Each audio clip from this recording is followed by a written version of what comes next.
Vadász üzlet, pletyka, hangos női csacsogás, locsogás, mocsogás. Tartós hullám, tupír, hajfestésre várakozás.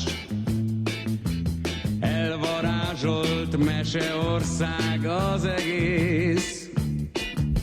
Meseország királya, egy őszes urkit mindenki becéz. Gedeon bácsi a nők bálványa, őt minden hölgy vendég úgy imádja, minden asszony keresi a kegyét. Gedeon bácsi a női fodrász, nagy művész, ő a főhajszobrász, megszépíti a páciens fejét.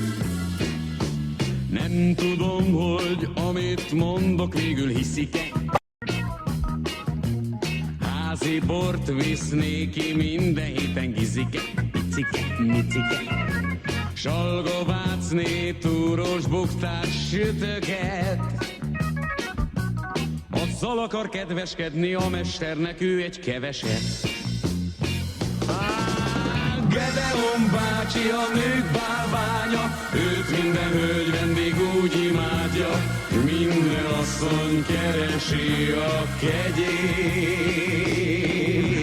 Gedeon bácsi a női fodrász, nagy művész, ő a főhajszobrász, megszépíti a páciens fejét.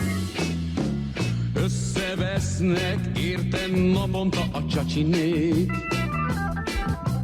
kényes dámák nyomban, afrikai emberevők, kanibálok.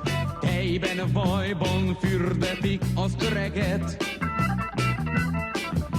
Meseország királya, győztes urkit mindenki szeret.